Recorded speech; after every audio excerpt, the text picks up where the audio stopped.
आपके सामने से कैसा लेते सर मैं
शुरू।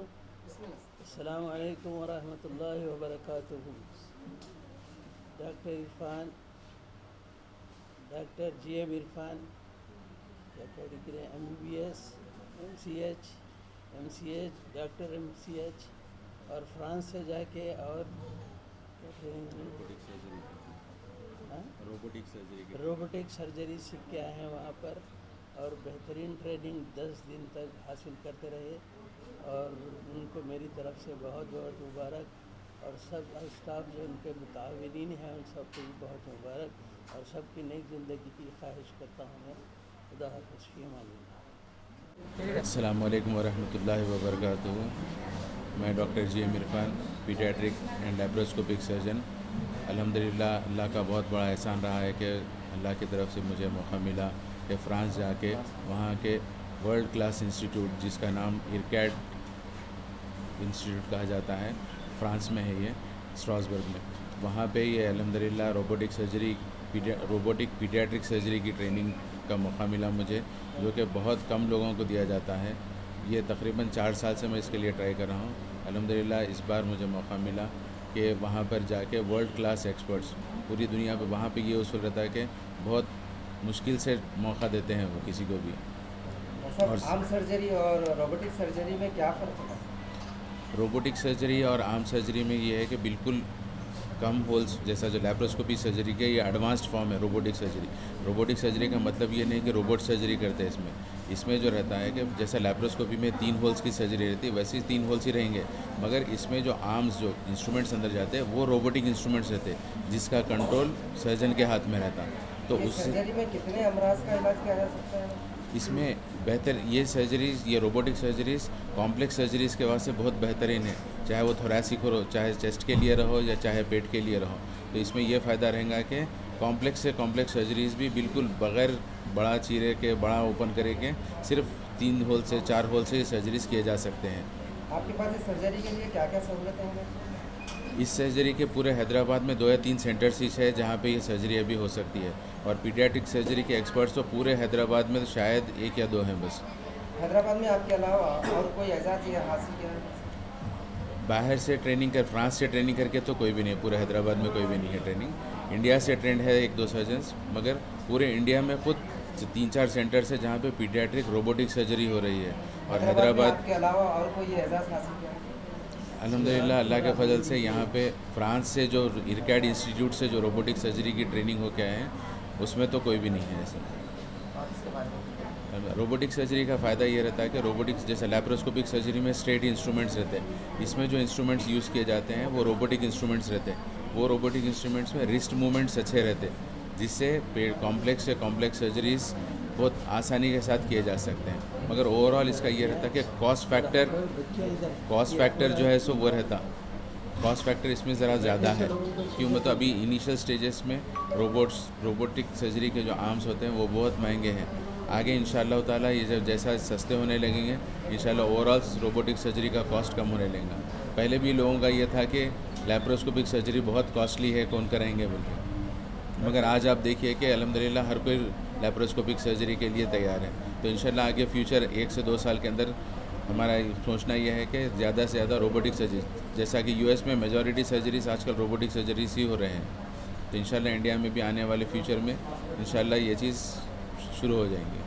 डॉक्टर इस सर्जरी में कितने दिन में पेशेंट को क्यूरेबल होना चाहिए? जनरल सर्जरी करें तो 8 दिन या 10 दिन में सूचर्स यूज करते हैं, इसमें विदाउट सूचर्स कितने दिन में क्यूरेबल होंगे? इसमें इंसिशन कम रहता, सूचर्स बिल्कुल कम रहेंगे, तो पेशेंट की रिकवरी जैसा जो पेशेंट 8 दिन 7 दिन रेस्ट लेने का वैसा नहीं है। सेकेंड डे या फर्स्ट डे ऑफ सर्जरी से depending upon the type of surgery second day से जुट के चल फिर सकेंगे।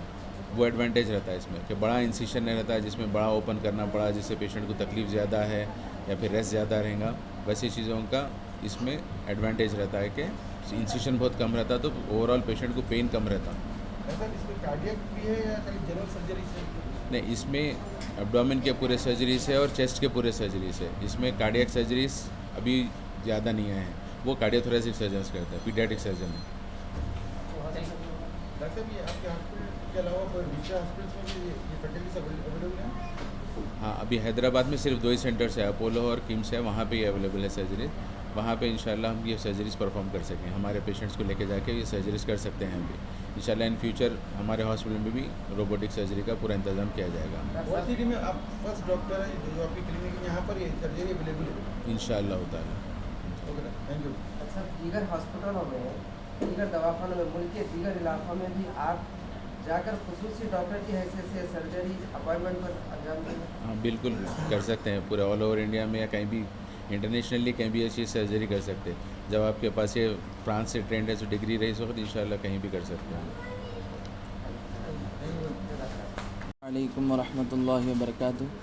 मैं डॉक्टर मोहम्मद मुसद्दिक़ इस जीएम हॉस्पिटल के डीएमओ हूँ। मैं डॉक्टर जीएम इरफान साहब जो हैदराबाद और दक्कन के मशहूर व मारूफ़ डॉक्टर सर्जन हैं, जो पीडियाट्रिक सर्जन भी रहे और लैप्रोस्कोपिक सर्जन भी रहे, अब यहाँ से इंशाल्लाह रोबोटिक सर्जरी भी इंशाल्लाह करेंगे। यानी हैदराबाद के अवाम के लिए बहुत बड़ी खुशकिस्मती की बात है कि यहाँ पर बहुत ही कम पैसों में इंशाल्लाह रोबोटिक सर्जरी करेंगे इरफान साहब। तो इरफान साहब का मकसद ये है कि सब हैदराबाद की अवाम को कम से कम पैसों में सर्विस करना है। तो इस तरह डॉक्टर इरफान साहब फ्रांस जाकर रोबोटिक सर्जरी के लिए वहाँ पर ट्रेनिंग लेकर मुस्तफ़ीज़ होकर आए हैं, तो इंशाअल्लाह यहाँ पर भी रोबोटिक सर्जरी का क़याम अमल में आएगा। इसी तरह मैं डॉक्टर साहब को इस मुबारकबाद पेश करता हूँ कि तमाम जीएम हॉस्पिटल के स्टाफ़, नर्सिंग स्टाफ़ और जो भी यहाँ पे जितने भी लोग काम कर रहे हैं उन तमाम की तरफ से मैं मुबारकबाद पेश करता हूँ कि अल्लाह ताला इरफान साहब को और सेहत अता फ़रमाए, उम्र में बरकत दे और हर चीज़ में बरकत दे, यहाँ तक कि उनके वालिद साहब की भी उम्र में बरकत दे। अल्लाह ताला उनके वालिद साहब की भी सेहत कामिला आदिला मुस्तमिर अता फ़रमाए। तमाम से दुआ गो हैं कि अल्लाह ताला इसी तरह इरफान साहब को तरक्की करते रहे।